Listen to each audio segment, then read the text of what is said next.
Okay.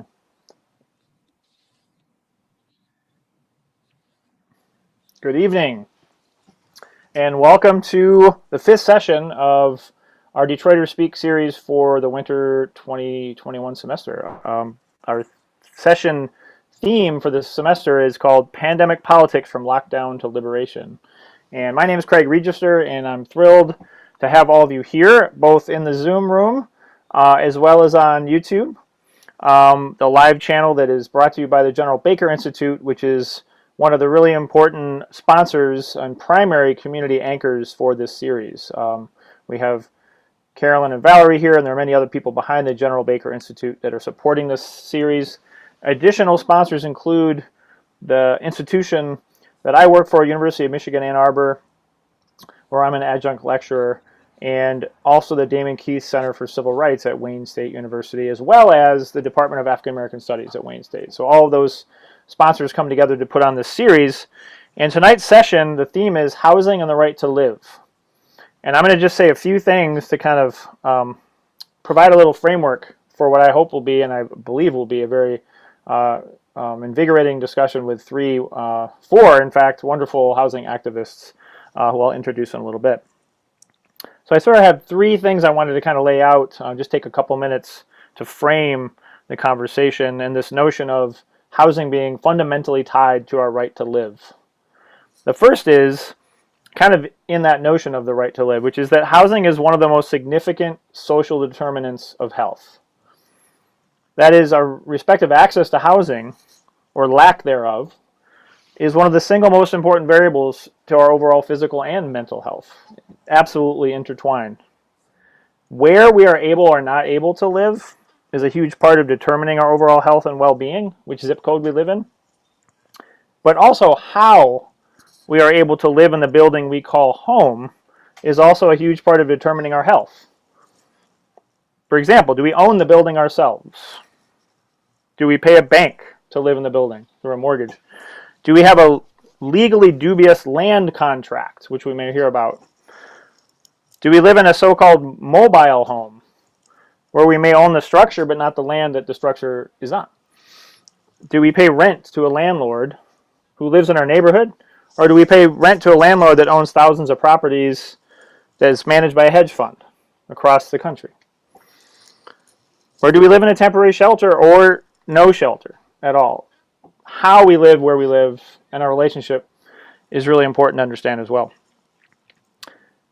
Secondly, this point about our financial relationship to the building we live in is really important to underscore, and surely something that will come up this evening. Some of you may know these stats, some of you may not. The inability to own a home in our society is one of the primary explanations for the racial wealth gap in our society. In 2019, the overall home ownership rate in the United States was 65%, so 2 out of 3. For white Americans, the rate was 73%. For black Americans, the rate was 42%. For Latinx, Latina communities, the rate was only slightly higher at 48%. For most in our society who own their home, this is the single largest asset they will ever own. And therefore, this has a huge impact on our financial and overall well-being and that of our families that follow or that preceded us. Lastly, like the other social challenges we've discussed in this class so far in this series, healthcare access, water affordability, policing, endemic poverty, the housing crisis in this country, both historically and still today, disproportionately impacts Black, brown, and poor communities. Whether we talk about the Federal Housing Administration, or redlining, or predatory lending, or restrictive racial covenants, or how homeowners receive more public housing assistance in this country than renters. The underlying truth is that generations of mostly white, middle, and upper income people in this country have had access to housing that has been otherwise denied to most Black, brown, and poor folks. At the same time, as we'll hear tonight, we should constantly remember these realities I'm describing have always been contested and challenged and pushed back upon. Indeed, impacted frontline communities, as we're sometimes are called, have always and will always continue to organize collectively to fight back against all these injustices I just talked about. So with that brief introduction to a much more complicated conversation, let's turn to our speakers. And we have three great speakers tonight, speaking from a tremendous amount of collective knowledge and experience with our nation's and Detroit's housing crisis. From them, we'll hear about the many challenges and more that I just talked about, as well as how their organizations and grassroots activists they work with are organizing creative and powerful responses to such challenges. So before I introduce our first speaker, I just want to say on behalf of all of us who are watching, the students in this class, the planning team, I'm grateful to each of our speakers for their time, their energy, and wisdom tonight, as all of them are activists and leaders in their respective organizations who I'm almost certain deserve way more rest than they ever get on a single day. So grateful to all of you for your time. So with those introductory remarks, let's turn things over first to Ted Phillips. And Ted is the longtime director of the Detroit's United Community Housing Coalition, where several other colleagues of his have been working for years, for decades, around Detroit's housing crisis. And he's joined by Zach Waheed, who's a data analyst with United Community Housing, who may also share a few remarks. I've asked Ted to help us kind of further provide some context tonight, and to start by talking about some of the recent historical context for what's going on with Detroit's current housing crisis, to maybe help us understand a little bit about how the pandemic has exacerbated it, and then to share with us perhaps what you see coming down the pike in the months and the years to come. That's a lot to ask for about 15 minutes, but Ted, I appreciate your time, and I appreciate having you here tonight. It just occurred to me that one of the problems of asking somebody who's been doing this for 37 years to talk about something recent is it may not be recent in terms of students' knowledge, but we didn't just get here. And I guess I wanted to start briefly to just try to briefly say, what the current crisis is and how we got there in about 5 minutes, hopefully. But certainly part of the crisis is that there's not, we've dipped well below 50% home ownership in Detroit. Detroit used to be a city of 80% or so home ownership. That's many, many years. But certainly that's a big difference between what it is now. And so that's one thing. That's not changing at all. There's no sense that there is any greater access to mortgages and other things like that. Instead, what we're seeing is that there's more and more land contracts and even worse lease purchase arrangements as being the poor person's financing tool. And other than our office, which I hopefully will get a chance to speak on a little bit, a handful of nonprofits and maybe some owner occupants selling out their homes and moving out or something. Other than those, I don't see very many good land contracts. We do have a few areas of the city that are kind of rebounding in prices, but even that's not a positive thing for most Detroiters, and certainly the low-income Detroiters, because that's causing them to be displaced. We're also continuing to see huge problems with conditions in rental housing and very weak code enforcement.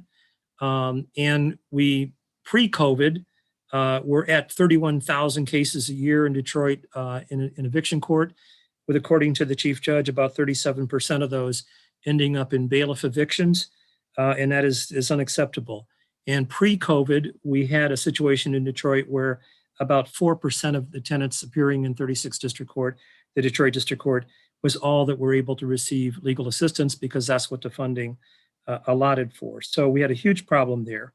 And we even, in pre-COVID, roughly 40% of the tenants were not even showing up and were being defaulted for not being there. So a lot of problems here that have not gotten better for the most part, have not gotten better under COVID. There is some hope on the legal representation piece, and hopefully I can get to that and end there on a positive note. In terms of the home ownership issue, and when I say what's recent, well, going back to the foreclosure crisis of 2008, 2011 or so is really the origins of where we're at today. During that period, that had kind of been the tail end of an escalating belief that values would continue to rise forever and ever. The generic belief was that every year your home would increase by 10% in value. So in 10 years, your home would double in value. So it didn't matter if you got a literally double interest only loan from a mortgage company because you would just refinance because your equity would continue to build you out. And a lot has been made of people that shouldn't have gotten mortgage. That's pretty derogatory, but it isn't even really the full story, because the full story is that families that owned their home for 20, 30, 40 years lost their homes. These weren't people that were going out and getting mortgages. These were people that door-to-door sales, literally door-to-door salesmen, people going into churches. I had people telling me, I said, well, where did you sign this mortgage? Well, it's in the corner gas station, but it seemed like a good deal. So you had that kind of high pressure stuff going on, selling people in the notion that your home is your largest asset, but make it work for you, which is an absurd concept at best. We had, just as a kind of an example of some of the stuff, we assisted or worked with ACLU under a lawsuit they had in Detroit, a lender that was acting as a front from a major Wall Street bank, JP Morgan, and they did exactly these kinds of things, door-to-door sales and what have you.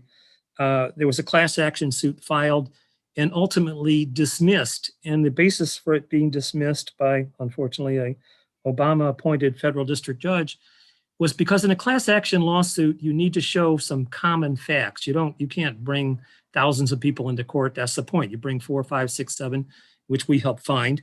And you show that there's some commonality to all of them, and that applies to others as well. Well, the defense that the JP Morgan raised in this case, essentially, just to cut to the chase, was there wasn't 4 or 5 common things. There was 30 or 40 common things. And because of that, because there were so many different ways in which loans were built to fail, loans were, deceptive practices were done. Therefore, based on that, you couldn't have a class action. Therefore, you had to sue one by one and get relief one by one, which of course would never be done. But it just kind of pointed to the kinds of things that were going on. The role of the government in that was pretty insidious, because things like FHA, federal housing insurance, basically, to support low-income people in theory, being able to obtain loans that they otherwise couldn't receive, became a negative, because if the bank could get the money back from the federal government when they foreclosed and they made property vacant and they gave it back to HUD vacant so it could be vandalized and whatever, then they got all their money. But if they worked with folks and tried to have them be able to stay there, that didn't work out. They didn't get their money. So what we saw was these kinds of things happening. What we saw was a variety of sources ended up. So where did the property end up? The property very often ended up with private investors. And one classic example of that was a group called Paramount Mortgage, which obtained during this time, a little after this time, a little over 2,000 properties in the city, mostly in the city of Detroit, some in outlying areas, but mostly in the city of Detroit, almost all in Wayne County. Paramount Mortgage ran a situation where they would obtain properties, they would flip them for land contracts, bad land contracts, have the occupant make a whole bunch of repairs, because by the time they got them, there had been some vandalism and what have you of the property, and they would then make money and move on. Paramount didn't manage very well. They went bankrupt. Their principal person committed suicide, and everything fell apart. One of their funders in the city of Detroit was the Detroit Police and Fire Pension Fund, who alleged that they got involved in it because they wanted to help Detroit. Of course, they were also being told that they would be getting 10, 15% interest on their money, so that might have had something to do with it too, but who knows.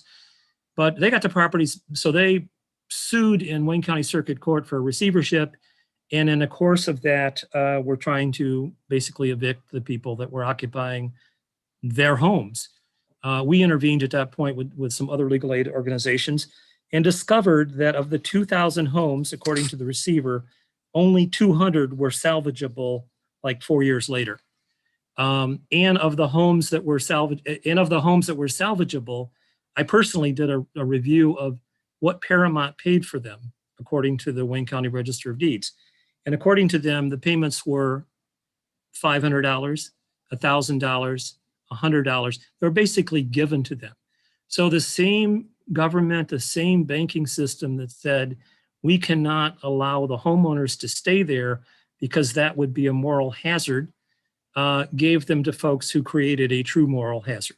So that's some of the background there. But in addition to that, there was a change in tax foreclosure back in 1999, which led to foreclosure starting in the early 2000s, which escalated to the point of about 2012 for a variety of reasons, with 18% interest being added to taxes that was owed, with foreclosures that took prior to 1999, 6, 7, 8 years to conclude, to spend them over in only 3 years. What the tax foreclosure ended up doing was by 2012, by adding city taxes onto the county taxes, by adding in 2006 water bills onto taxes, adding 18% onto all of that, we got to the point in about 2012 where there was 40,000 cases every year filed for foreclosure. And there has been 40,000 or more cases filed every year since then, including last year. Now, the petitions filed in June of, for example, June of 2020, the petition was filed, I think it was around 46,000 or something like that last year. And the foreclosure redemption period ends March 31st of the next year. Now, the treasurer has extended that time this year, but the point is, every year since then, we've had those kinds of numbers leading to massive losses in tax foreclosure. I think that what I've read is that about 25% of all properties have been foreclosed. And what has happened as a result of that, though, is that properties are sold in a fall auction. And for many, many, many years, I mean, 2012 through up until 15 or 16 or so, many of these properties were sold for as little as $500 to $1,000. So who were they purchased by? The persons that had, $200,000 or so bought, do the math. They bought a whole slew of properties in this kind of process. And again, what we started seeing would be that properties would be purchased for $500 to $1,000, flipped for anywhere from $10,000 to $20,000 on bad land contracts and other things of that nature. In land contracts, because that would keep the buyer from having to invest any money in making repairs, in theory at least, because the rental laws dealing with the conditions don't apply to sales. So the tax foreclosures have also been a huge, huge problem. A few years ago, 2017, one of the ways that we dove in to deal with it was to work with the city of Detroit to create a program called Make It Home, where we were able to intervene in July to take properties out of foreclosure by raising money, giving it to the city, having the city buy the properties, and us selling them back to the occupants for essentially what we paid for them. So we've through that process got 1,167 homes over 3 years with an average price of $3,800 that people had to pay back to get their home, and had to pay back so that we would have the money for the following year to be able to do the same thing. We would have done that last year. We would have gotten over 500 homes last year, but the treasurer took properties out of foreclosure kind of at the last minute, understandably to some degree. But on the other hand, what was missed was that was an action that really benefited investors as much or more as it did homeowners. The other issue with tax foreclosure was that it was kind of the last thing to, the mortgages took properties out of the hands of long-term homeowners. Tax foreclosure did the same thing.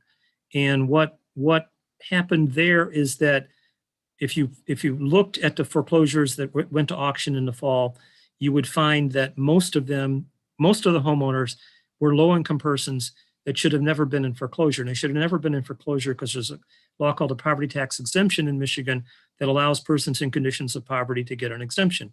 In Detroit, that's 100% exemption. But we've never been able to get anywhere near 100% of the homeowners that fell into that. So what you would, getting that exemption, I mean, even now, I think we're up to about 9,000 to 10,000 out of 30,000 to 40,000 that qualify. And back in 15, 16, 17, and that period, I think it was more like about 3,000 each year. So what you saw was massive loss of longtime homeowner-owned homes from low income. It may have been owned by a family for a long time, but the son or daughter that took it over didn't have much of an income, wasn't able to keep up with the property taxes and lost their homes that way. And again, these are homes that ends up being bought by investors and displacing long-term homeowners. The other thing I want to just touch on briefly, a little bit disjointed, but the other problem is just the evictions period and what's happened with the lack of representation. And one of the positive points in an otherwise hellish year is that we have been able to slow that down. And last year there was right about 11,000 cases, and I will take no credit for that whatsoever. The court was closed during that time, during much of the year. But we have been able to, with some increased funding, coordinate with Lakeshore Legal Aid, Michigan Legal Services, us, and a few others to have attorneys in court at every single session that's held by the court. I'm not going to say that we're able to represent every single person, but we have attorneys there to at least provide some assistance and to catch the cases that are most dire.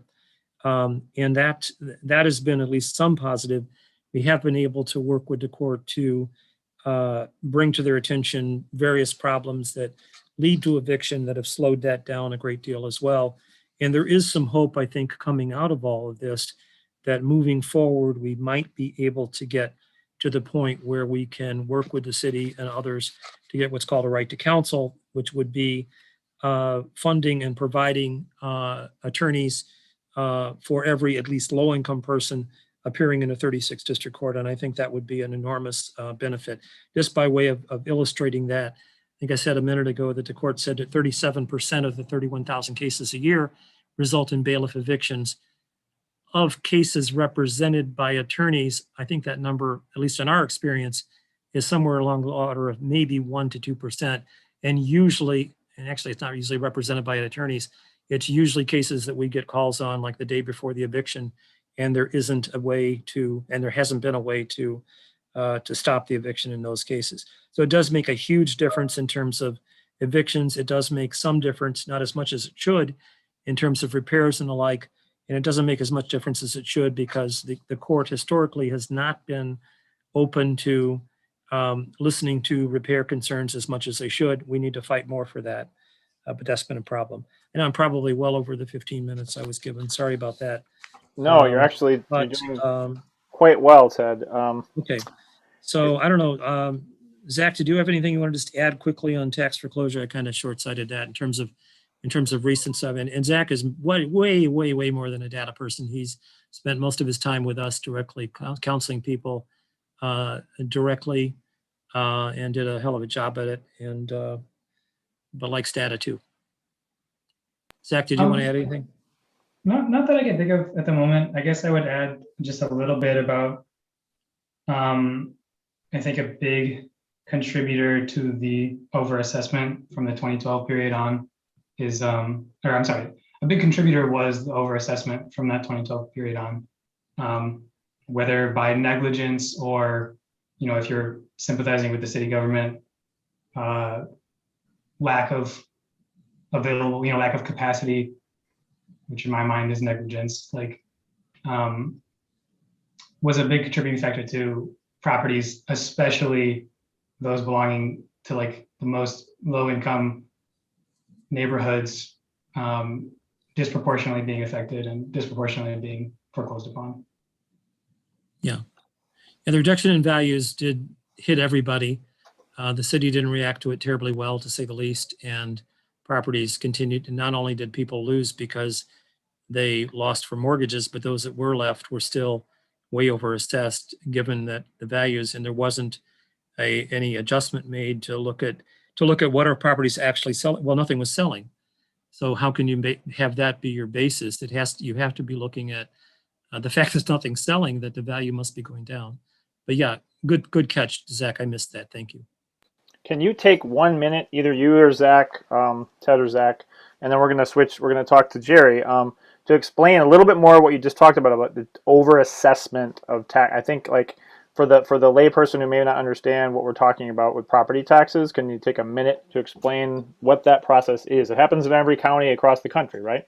Yeah. Well, taxes are based on a couple of different things. One is, what is the value of the property? So the value of the property is determined by the local government something called a state equalized value. So when you first purchase a home, the city it would be the city in every case, determines what they believe the house is worth. And half of that amount that it's worth is called the state equalized value. And that becomes what you pay taxes on. As you live there, if you, because of something called the Headley Amendment going back to early 2000s, there's a cap on how much the increase can be each year. It's tied to inflation and various other factors, basically. So if the value goes up high, you still are paying a lower amount. So one of the dilemmas with losing property to mortgage foreclosure and what have you, as well, is that if people were able to buy something else, they lost the lower taxes. So the value of the tax, and that's what has been alleged and has been shown to be true, that the city has had a horrible time going back to 12 and maybe even before, of getting the tax value right. The other issue is you're taxed at a different rate based on whether you live in a home or whether you are not living in a home. And there's also many instances where the new homeowners purchasing, particularly the land contract homeowners, are not getting help and counseling and being able to record that they live there, so they therefore pay about a 25% higher rate in that regard as well. So those two things factor in, but the assessment part is the key that Zach was mentioning, and is important. Now, if they're low income, if they qualify for the poverty exemption, that doesn't matter too much, because what happens is that you get a poverty exemption and it reassesses for that year the property to be worth $0. It's a fiction, but and that's how you get no taxes for the property. But when you don't get the poverty exemption, it doesn't correct that. Did that cover it? Yes, thank you, Ted. And I just wanted to add, for people who are listening in, to learn more about this unconstitutional tax assessment, you should look up a group called the Coalition for Property Tax Justice, that I'm sure Ted has worked with and Zach has worked with over the years. It's doing really important work around these overassessment crisis. Yep. Thank you, Ted. Thank you, Zach. We're gonna switch over to Jerry Cullors, who I'm thrilled to introduce you to. I've heard Jerry speak before.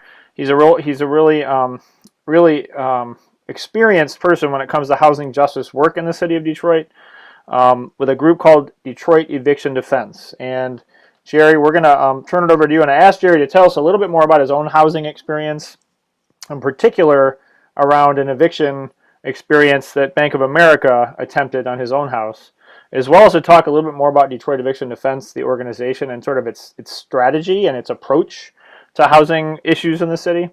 And then lastly, to maybe help us learn more about how we can perhaps support or get more involved in what DED is doing. So, Jerry, I'm going to turn it over to you. Thanks, Greg. I just want to speak a little bit about, my situation and how I got involved with Detroit Eviction Defense. In 2012, my wife and I, well, really in 2010, we started off from there. And then what we did, we applied for, with Bank of America, to lower our mortgage payments because of the value of the house had came down, but yet we were still paying a higher mortgage on a house that had been devalued. So we had sent in a request with Bank of America to to look into this and see if they help us and lower and give us a lower mortgage payment. After 2010 into 2012, Bank of America finally got back to us about this, and they said, okay, well, you're not able to apply for this, and we want to know why. After a few conversations with them and everything, next thing you know, we see a notice on our door, a door of eviction, and we're like, what are you talking about? So we're conversing back and forth with Bank of America about this. And in 2012, at 6 o'clock in the morning, we hear this loud noise outside our house. And I'm like, what is that? So we get up and look out the window. It's a dumpster being dropped on the side of our home. In Michigan here, they just can't sit your stuff out on the street. It has to be in a dumpster. So we like, what is this? So we get up and we call a few people, our neighbor across the street, you know, and ask, you know, what's going on? You know, do you know what's happening? Can you help us? Whatever, you know, all this time when this happened, we have been compliant. We have never missed a mortgage payment. We have never missed paying taxes or anything on our home. You know, we were the American family. We believed, okay, well, go along with the program, and that's what we did. What happened now is that the fact that we asked for an adjustment to our mortgage payment evidently was too much for Bank of America. Next thing, like I say, they decided to say, okay, well, you know, you guys asked too many questions, so therefore they decided to evict us. In that process of them putting the dumpster outside our home, we came along. You know, we got, like I said, we got in touch with a couple of our neighbors, and they came over, you know, and to try to help us and then find out, you know, what it is can be done. They decided to try to call people, organizations around the city to find out what's going on, what can we do, and all this other thing. So after the neighbor across the street, neighbor down the street came over, and they decided to start calling people. Then they called this one lady around the corner from us who had just got through an eviction from the city, or well, better yet, from the bank. And she came over and she went through her phone book, and next thing you know, people started showing up over our houses, the car door slamming left and right, you know. And I look out the door, I was like, who was all these people coming over my house, you know? And they come in and they introduce themselves. They say, we're with the Detroit Eviction Defense. And I'm like, well, okay, who is that? This is the first time I ever heard of Detroit Eviction Defense.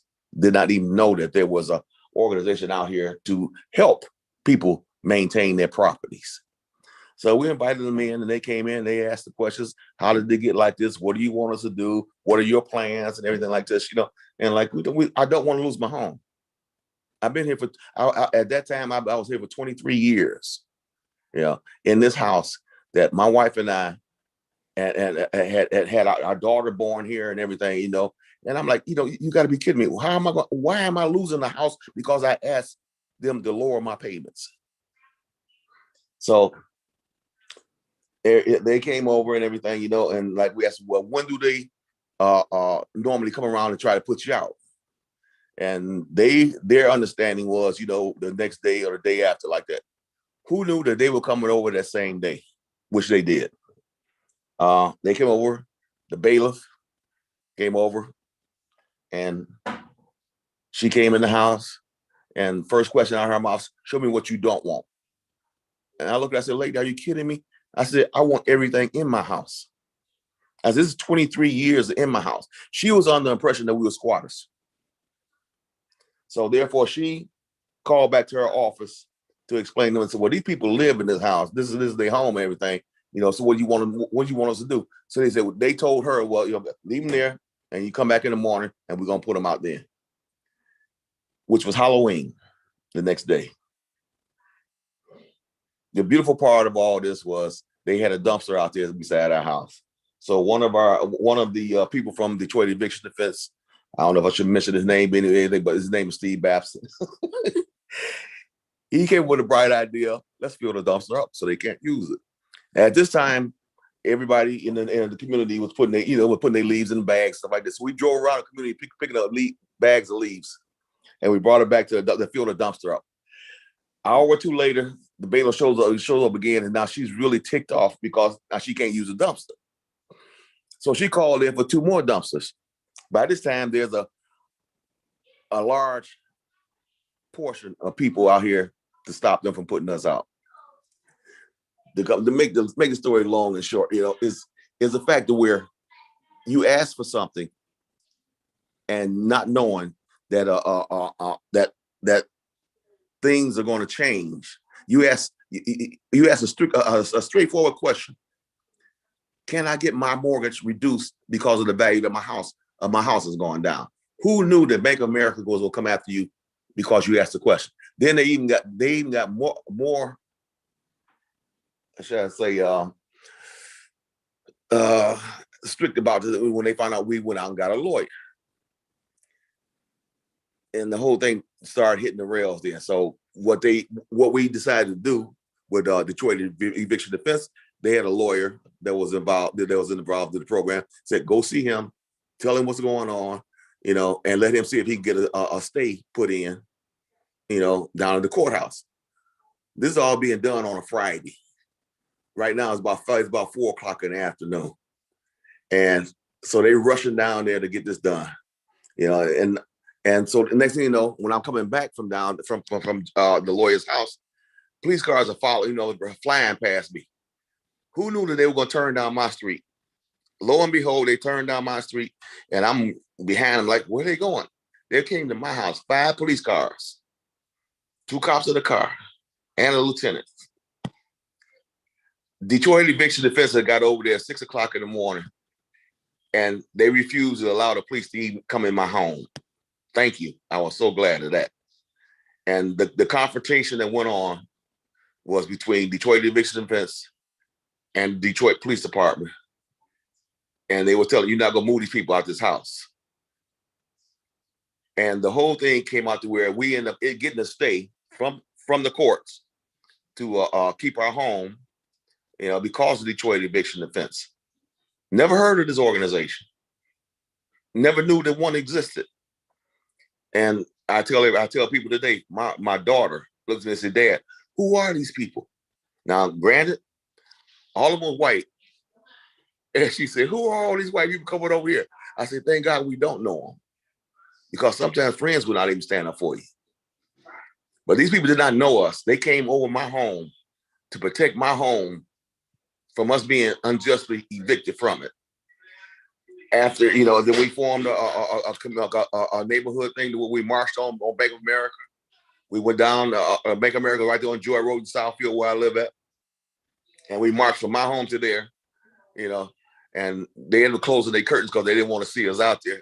We out there protesting and everything, and we ended up getting a stay from Bank of America. The director out in California called and told us, you have one hell of an organization there.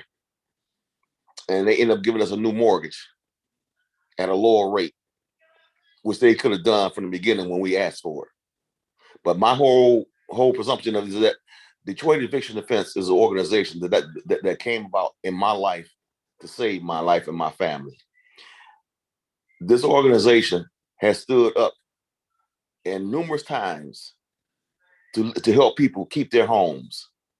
I have been on protests at banks, at mortgage companies, at credit unions and everything to help people stay in their homes. This is one good organization. They believe in what they're doing. I believe in what they're doing. They have saved, and from the time that I started in 2012, I joined the organization, and I'm still in the organization today because of what they've done for me, and because I know that, hey, there's somebody else out here that's worse than I am.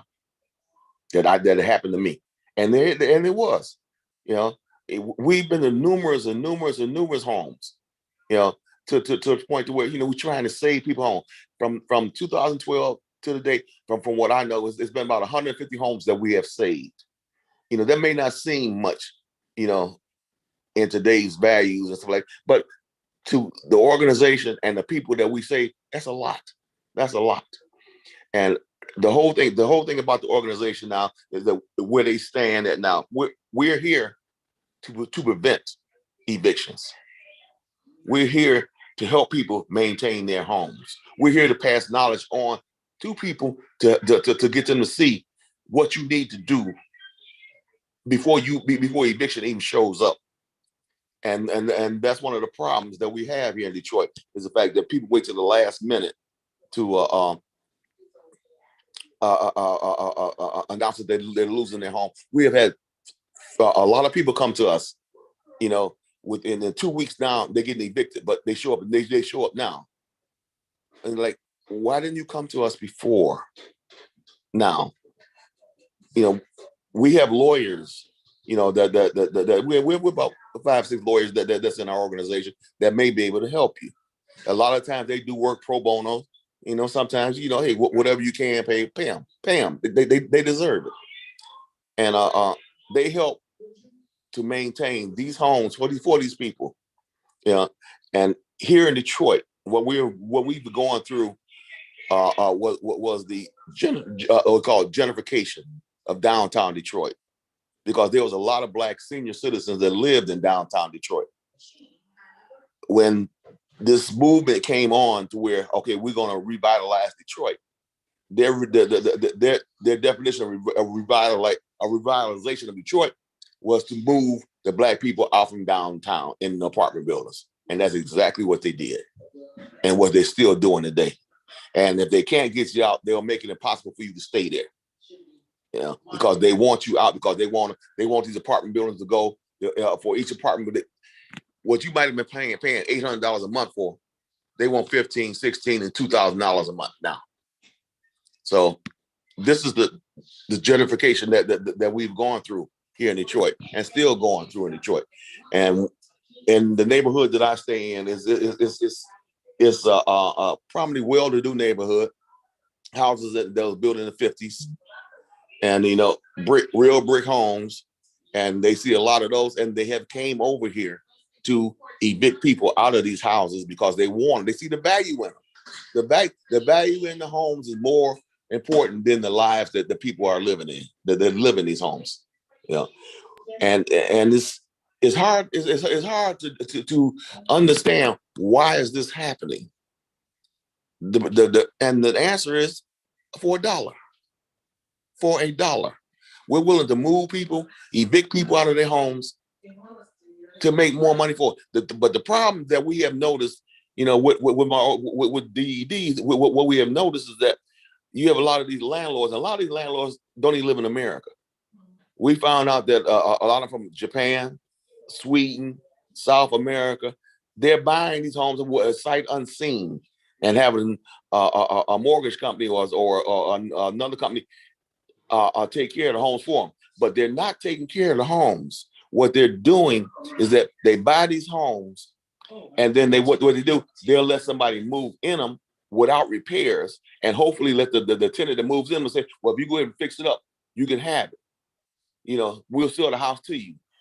Okay, which comes out to be a lie, because once a tenant moves in and start fixing the home up and everything, within that year, they being served an eviction notice because you did the work for them. Now they want you to move out so they can sell it. That's one of the major problems that we have here in this city. And it's not just Detroit.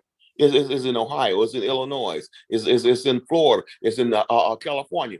And like, I belong to an organization, that's nationwide. And we have a monthly meeting.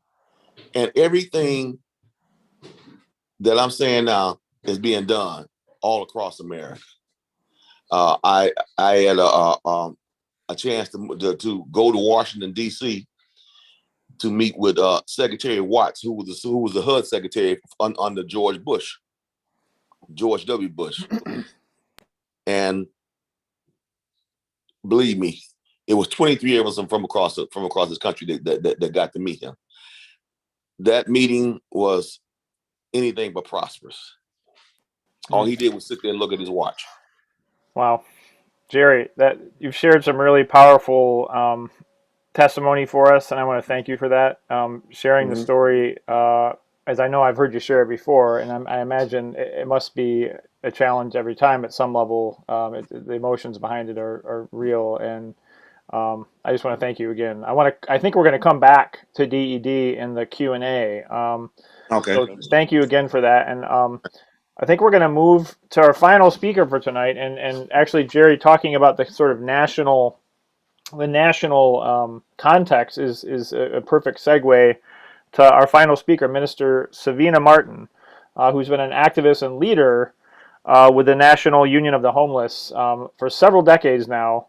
And I'm grateful that Savina can be here tonight to speak with us, to bring into the conversation the endemic homelessness in our society that has been systemic within our system here in this country for a very, very long time. And so, Savina, if you could, I can share the screen now if that's what you'd like me to do, and we're going to turn things over to Minister Savina Martin. Thank you. Well, good evening, everyone, and thank you so much for inviting me here to speak tonight. I really appreciate what my colleagues here said, and wow, I wish you guys were around when I was younger, and you'll hear a little bit about that later on. So thank you so much to the General Baker Institute and to my dear friend, Carolyn Baker. It's a pleasure being here tonight. Let me get to my notes. All right, I got the slides up, so you just let me know when you want me to just say next, and I'll move the next slide. I will. You could just leave it there for a minute till I give it, a little framing. So I, just like Craig said, I served on the 1986 National Union of the Homeless. I was very young. I had went into the military. I came out and immediately joined the union after experiencing homelessness myself as a young veteran.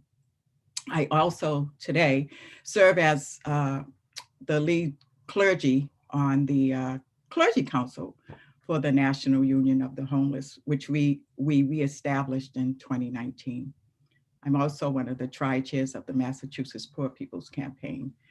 Yeah, during the mid 80s, you can just leave that slide there. During the mid 80s in Roxbury, I grew up in Roxbury, Massachusetts, and I am speaking to you today from a small town called Braintree, Massachusetts. It's about 40 miles outside of Greater Roxbury, right? And on the peripheral of Greater Roxbury of Greater Boston is the suburb called Roxbury, which was back in the day called the inner city, right? During that time in the 80s, a group of mothers and myself established the Women's Institute for New Growth and Support. And it was a home for homeless women in Roxbury recovering from substance use, homelessness, and reuniting with their children after treatment. So you can go to slide 1. My first introduction to social upheavals were in 1967, 68. So due to the interest of time, I'm going to give you all a snapshot of the history, context, class, and community impacted by systemic poverty, racism, the war economy, and how the environment and gentrification and displacement created the inner city war zones, right? Whereby housing should be a human right, and we know that it's not. So to set the framing, I will add, like I said, the historical context in a small snapshot, and hope that you will, as students, independently research some of the data, statistics, and more history that Massachusetts has, right? It's a very rich in history state and city. So my hope tonight is to build these bridges, right? Relationships, and share stories that liberate, educate, and formulate concrete analysis among the class impacted by poverty and the years of facing pandemics, epidemics, crisis, emergencies, handcuffs, bail, and debt. So we are all literally on lockdown, but we're liberated through the lens of political education, social action, and the foundation of the left side of history. Dr. King spoke of the dispossessed of this nation, both white and Negro, he said, who lived in a cruel and unjust society. And what we know is that this America has weaponized race to divide us. And what we know is it is going to take the new abolitionists of the rural South and urban jungles to fight, build, and fuse together both Black and white to organize, as King said, a revolution against the injustices, not against our fellow citizens, but against the structures, he says, right, that refuse to lift the load of poverty. He also said we have nothing to lose, and we have nothing to lose but our chains, right? So again, I grew up in Roxbury, the inner hood, historically known for its vile, oppressive, and racist city, right? A state built on Plymouth Rock and the slave trade and the exploitation of labor. This rich history where the likes of Malcolm X, Martin Luther King, Frederick Douglass, Du Bois, Trotter, and other notables were educated. They fought and spoke about the very epidemic we are gathered here today to think, reach, and lead from. The next slide. So my family was among the first families along a block of homeowners to lose their homes in the late 1950s, right, and early 60s to make way for a freeway, which never happened. I was displaced at an early age, and we moved into what is known as the projects, right? Orchard Park, does that sound familiar? It's the home of Bobby Brown and Donna Summer. So this war zone to me, like you saw in that first slide, was part of the context that shaped me. And some of my first memories were the smell of smoke. And little did I know, like this slide says, the mothers of adequate welfare would set off a 2 to 3 day riot by chaining themselves to the radiators inside of the Grove Hall Welfare Office. They had held a sit-in, right? And the police could not shake them, right? They wore them out that day. But I can remember smelling smoke for hours and hours. As a small child, you don't have any, you can't measure the time or depth of what time is. But I knew that we heard sirens and we could smell smoke. The main throughway of Roxbury is called Blue Hill Avenue. Come to find out later on, 15 blocks of Blue Hill Ave burned, right? So this was the mothers of adequate welfare. They were sick and tired of the treatment that they received in the welfare office, and they coordinated along with the national actions. And I want to highlight my comrade Dottie Stevens from the Up and Out of Poverty project, and also my good friend and mentor, Miriam Kramer, who I met in my 20s from the Michigan Welfare Rights, which when I met her, we were building a coalition, and they were the National Welfare Rights Union, and we had become the National Union of the Homeless. So I just want to highlight the welfare rights movement for allowing me to stand on their shoulders. So 1967, this was the riot that was happening, started by women in the community who were mothers, along with teachers and all of their supporters, to demand that they needed an equal distribution of food and other services. And during that year, that same weekend, I think, and this is so apropos because I'm speaking to folks in Detroit, Aretha Franklin's Chain of Fools came out, and later on, Respect. And I'm pretty sure that that song had a lot to do with the era that we were in, right? The next slide, please. So this is the mothers of adequate welfare. They had already chained themselves in the Grove Hall Welfare Office, and you could see that they were saying that they were gonna kick off, right, this action with this lousy system, right? Next slide. So by 1968, again, I was confronted with the 1968 assassination of Dr. King, a little girl looking out of my window at my mother nearly being stoned. My community was, again, a war zone occupied by the National Guard and the police. I remember my mother going outside to look for my brothers, and she nearly got stoned by the police, right? And that was a memory that I think seared the spark in me to become an activist some 20 years later. So following King's assassination, over those next 20 years, we witnessed the blight, right? We went into the fight, and we were trying to gain some insight on what had happened in our community, right? Our community had an influx of drugs dumped into the community. Next slide, please. So we had witnessed the war on drugs had already been declared, right? 1971, right? Dr. King had already been assassinated. Every corner in the community was filled with drugs, open air drug markets. vacant lots, burned out, eyesore, abandoned buildings, liquor stores on every corner, and unfortunately, drugs had become king.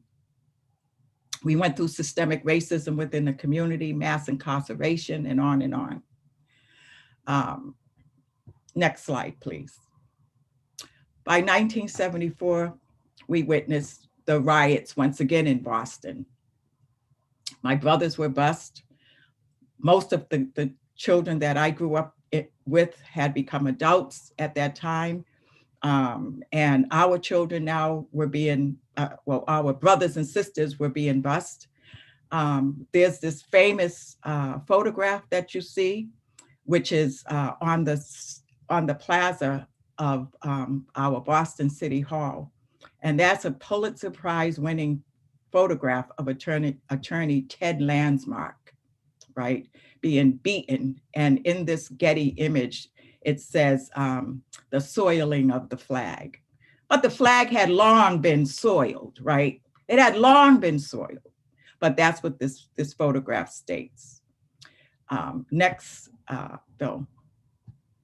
So according to reports, with this iconic photograph followed a racial imbalance act with the Massachusetts Education Department and the Boston public school systems, right? Again, in the interest of time, do your research. It's unbelievable what they continue to the system continues to perpetuate within our Black and Brown communities in Boston. You shouldn't be astounded, but you probably will when you find out the research and read as many articles as you can and see that nothing is still solved, right? And again, I don't want to go into too much because of the interest of time I respect. So 1975, 74, 75, it was the busing in this racist city. We saw the Ted Landsmark. They were highlighting Ted Landsmark. Already Dr. King had been assassinated. Mothers in the community just seemed to be exhausted, trying to feed, clothe, and educate the children. And by 1986, we were at the height of the crack cocaine epidemic, and also at the height of the takeovers, abandoned building takeovers. I had already joined the National Union of the Homeless, which was an organization made up of former and current homeless men and women. Thank you for that next slide. As you can see, we had already held a press conference, 1986, 87, I think we were about to launch our nationwide housing takeover. If you read the brief history that I sent, you'll be able to read the National Union of the Homeless timeline. Of course, the union was founded in Philadelphia by 3 men who rallied around issues of dignity and fairness. Oh God, I can go on and on. But let me just stay on track here and just say the declaration of the war on drugs was already in full flux, right? We were at the height during the national housing takeovers of the crack cocaine epidemic. I had become also involved with a group called Treatment on Demand, and we were marched to the Massachusetts State House, where Governor Dukakis had already promised that on his platform, his #1 priority was homelessness, and we raised holy hell at the Massachusetts State House. We would organize for the next 3 years a rally, and at the same time, during our demands for adequate transitional housing, healthcare, and treatment, right? When you're addicted to drugs, you need treatment and healthcare, right? It's like if you cut your finger, you don't go to jail, you go to the hospital. So that was part of our language, our narrative, that we were demanding that folks have access into treatment facilities. But this is what was so insidious. Governor Dukakis' wife, later in her book, as she talks about, was battling alcohol addiction. And we used that as an issue to rally around and highlight the fact that none of the social workers came and took her kids away from her for having an addiction like they did to the Black and brown mothers in our community. No one took her children away. And this was clearly a class issue where Kitty Dukakis had money, which equaled healthcare, and she was able to afford a good treatment vacation. We knew that in the richest country in the world, that people had no business sleeping on the streets, sleeping on park benches, subway stations, and living in shelters for life. We would use slogans like homeless, not helpless, right? We would use slogans stating, if there's no housing, there's no peace, right? And for 3 years, we rallied around these following issues. We participated in the National Union of the Homeless March on Washington. We took over abandoned properties and in many cities across the country. We were building unions left and right all over this nation in large urban centers during that time. The State House was a rallying point. A documentarian from New York State Film School, you can just leave it there. I think that's the last slide that I'm going to be talking about. A filmmaker came into Boston and followed us. And when I say us, it was 5 women by that time and myself. We had taken a long break after some tragedies in the community, and we resumed with our abandoned building and housing refurbishing, I think by 1989, 1990. So this was, the filmmaker had, and I hope we get a chance to see it at some point, had produced and directed an hour-long documentary entitled Roxbury, USA and Treatment on Demand, which is another whole probably hour-long story about what we did in Boston. But again, today we're building bridges. So back to that photograph on the brief history, when it has my picture sitting at this desk and a microphone, the women and myself were at City Hall, again, debating and arguing our demands that we were demanding to take the building that we took over and they were trying to take back. Ultimately, we did win that building over, and we raised about $600,000 to refurbish that house, to learn how to write grants and proposals. And I can tell you today, 36 years later, I think the photograph is, let me see if I can see, there may be one more photograph. No, okay, you can go back. They ended up, the city of Boston ended up naming the house after me. And the program was called the Women's Institute for New Growth and Support. And today we are considering to resurrect these survival programs due to the amount of evictions, due to the amount of the phenomenon called the drug epidemic, right? That clearly needs to have implementations, mechanisms, wraparound multidisciplinary services and resources dispatched in the community. So we're really thinking about resurrecting that project along with the Massachusetts Institute of Technology's Urban Planning Department. So more to come a little bit later on about that front. But it is a time to resurrect these projects and programs, right? As a clergy member, I am clear that Jesus Christ was a brown-skinned Palestinian Jew who went up against clearly the empire, right? And each winter, we, like this past winter, the National Union of the Homeless conducted a winter offensive, right? 2021, which was a mass mobilizing effort again to jumpstart and build and teach around the history of the National Union of the Homeless and our networks. So I'm thinking of wrapping up. But so one more point. Sure. The today, that next slide, was a historical day in Boston. We just swore in the 55th mayor of Boston, who is a woman from the community I grew up in, a Black woman.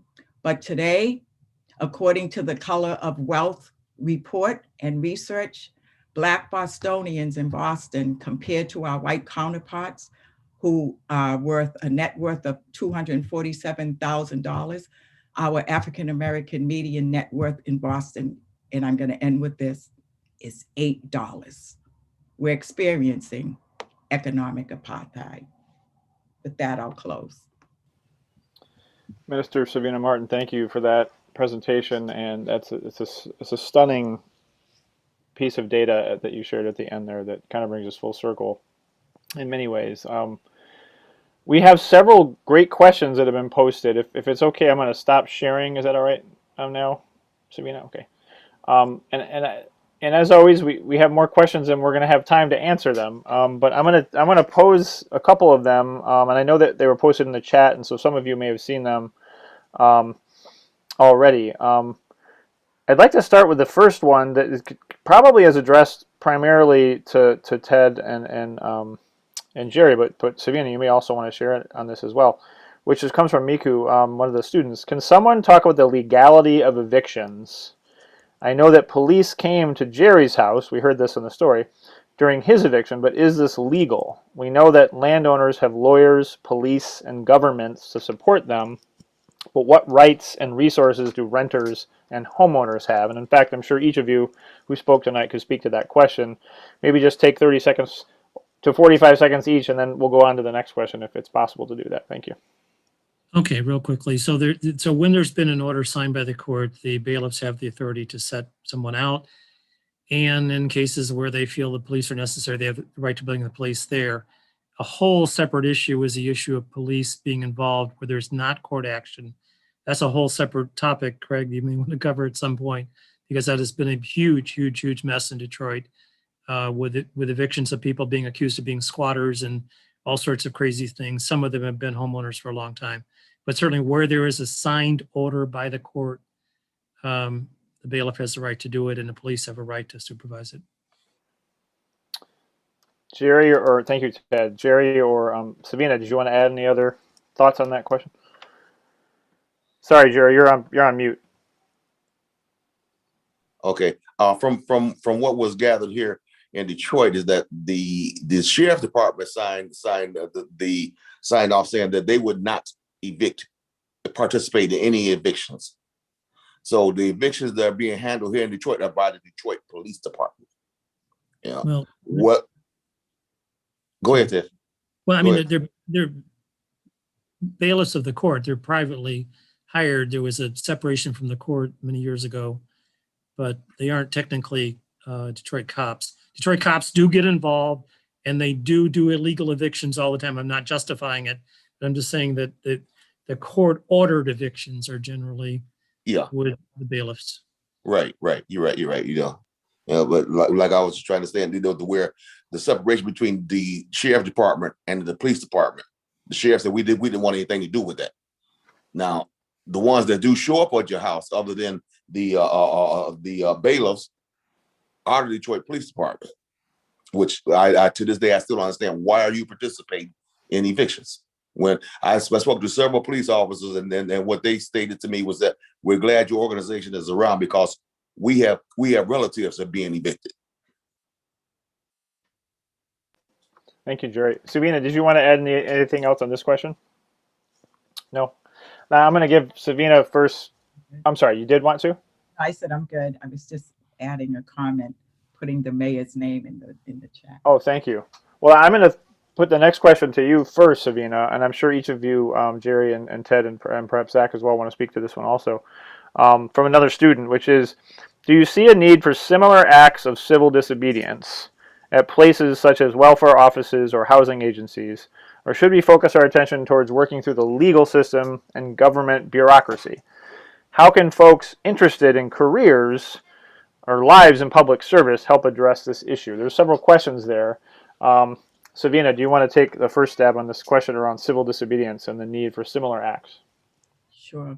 Well, we know on the heels of the pandemic, we're going to be expecting a lot of evictions, right? And there's not enough bodies on the ground to really stop all of these evictions, right? We have to take this into the court system, and thank God we have folks like Mr. Phillips and Jerome here that can, help facilitate and advocate folks. But we're going to need to teach and have folks lead how to lead that effort correctly, right, and efficiently.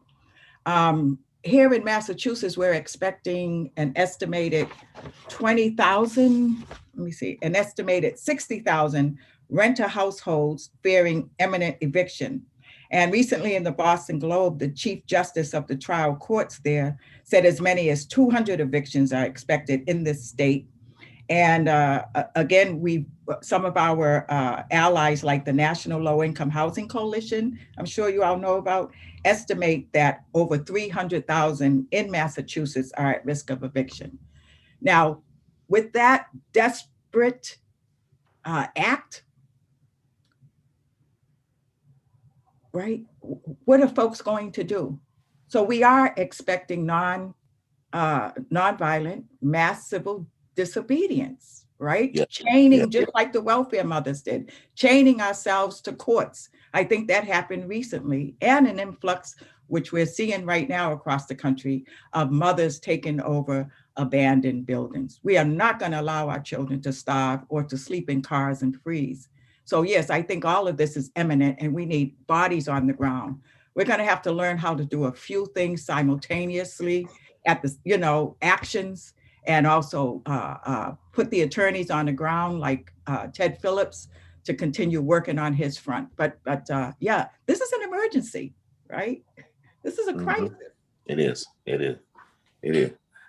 And just like what I would like to say is that one way that we help or participate in is that when we go to court, we go to court in numbers to the point to where when they call your case up, we all stand with you. That has been a not too of a good thing for the judges to see, because they look, who are all these people? We're with, and our answer is we're with her or we're with him. Okay. To make sure everything is done the legal way.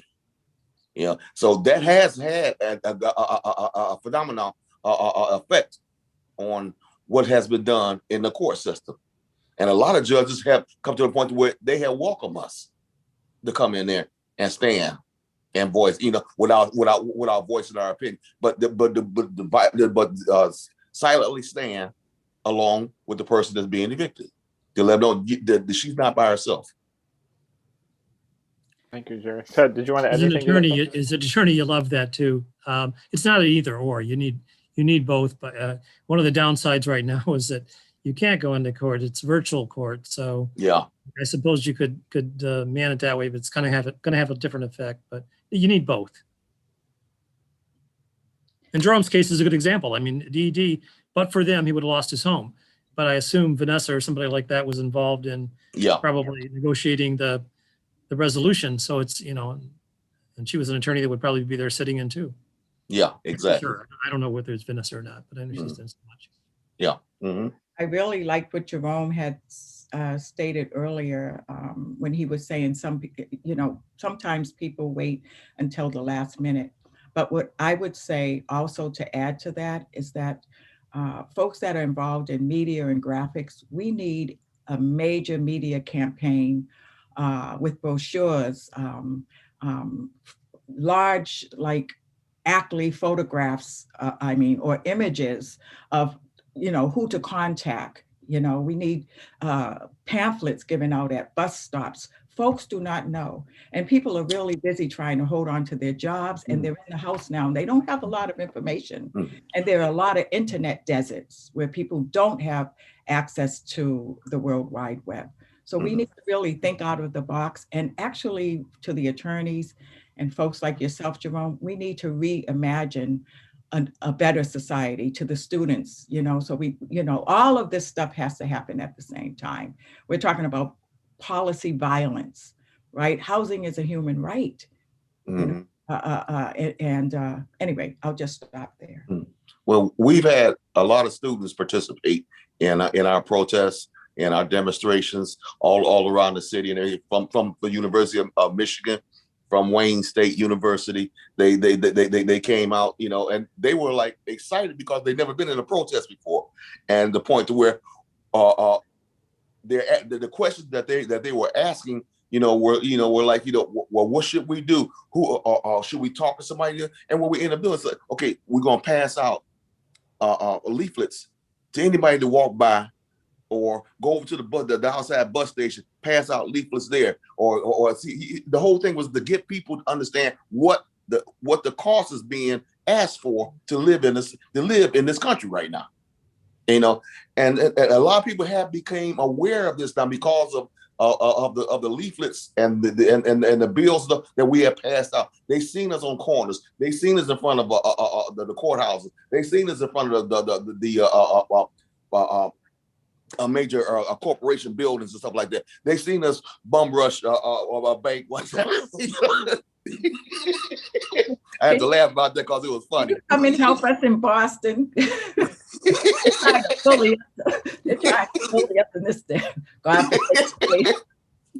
Yeah, I had to laugh about that because that day it was funny. Jerry, it's on that note, on the bum rush note, how can we learn more about what's happening next, recognizing that the pandemic is a constraint in so many ways, but where do we go to Detroit Eviction Defense's website? Is there, if we wanted to look for public actions or events, is that the best place to look? That's one of the best places. And also, for if you want to come to our meetings, the meetings right now are being on Zoom, but where we meet at, is 2021 Russell Street, across from the Eastern Market in Detroit on Gratiot. That's our main meeting place. But right now, everything is being done on Zoom on Thursday at 6:00.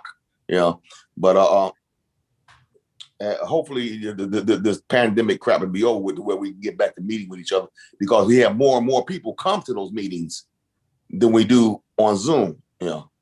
And it's beneficial because the information is given out every week is different. And the people that come in there with the problems that they have each week is different. You'll be amazed at the problems that people have trying to live in this great country that we call America. Thank you, Jerry. Ted, can you tell us a little bit more, Ted, and then Savina, about how students might plug in, even from a distance, in the work of UCHC? And I'd love to hear Savina talk a little bit, maybe to wrap things up, on the National Union of the Homeless.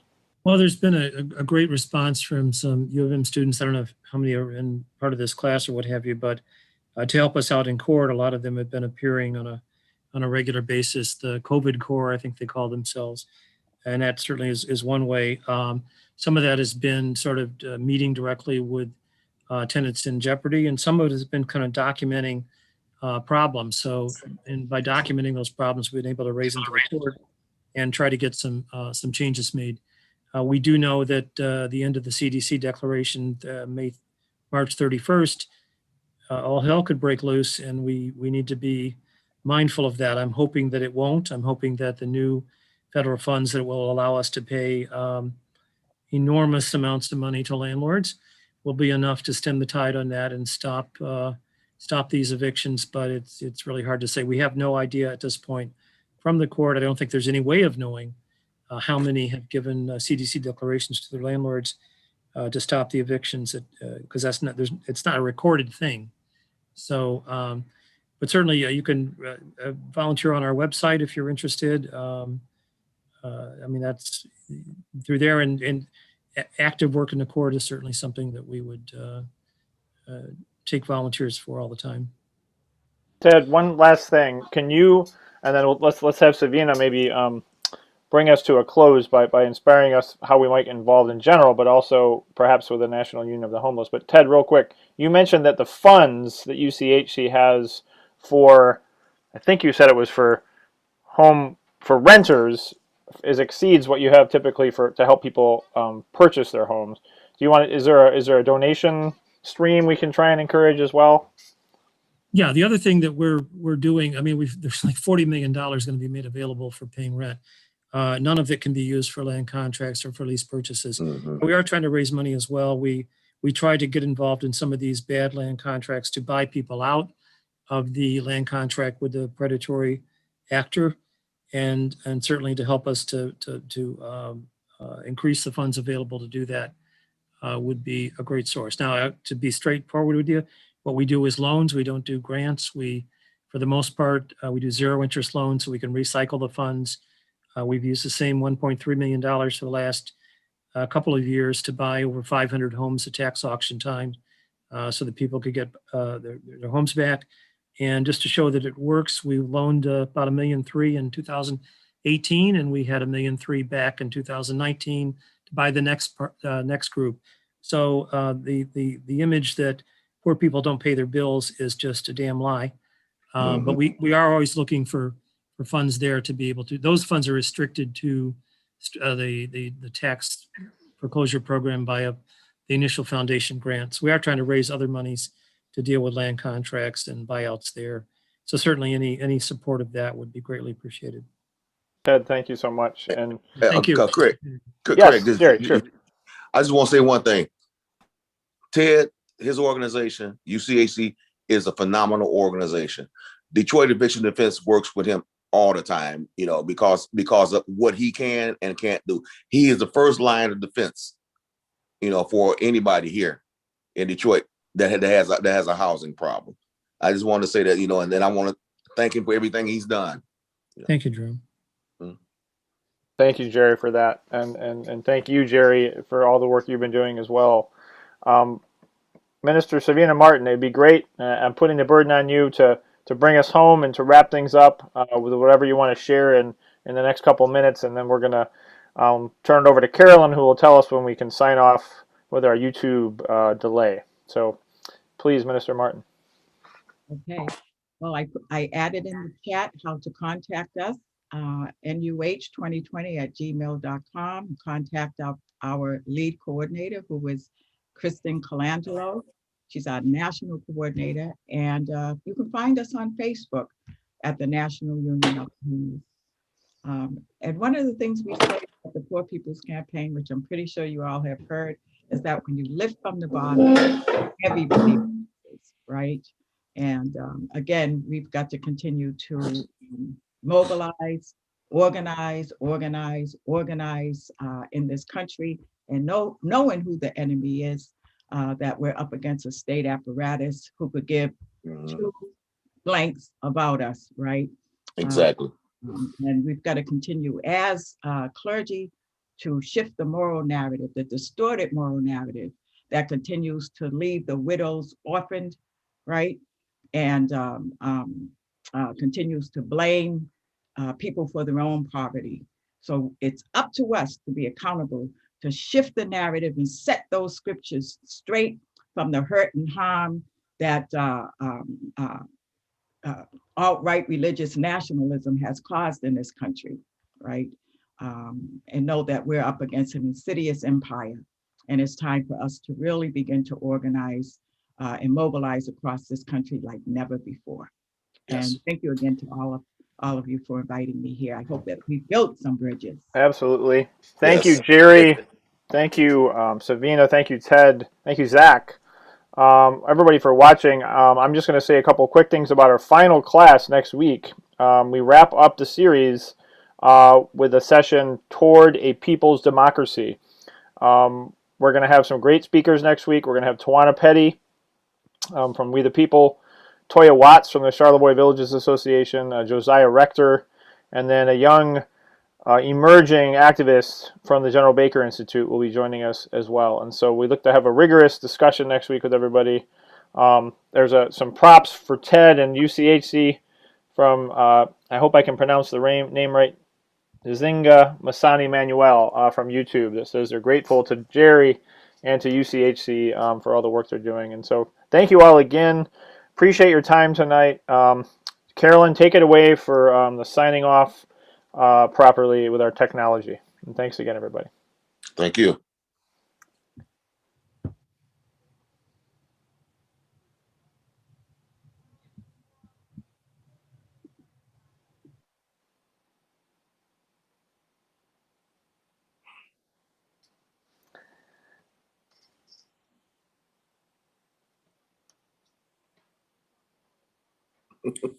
I think we're good. Not.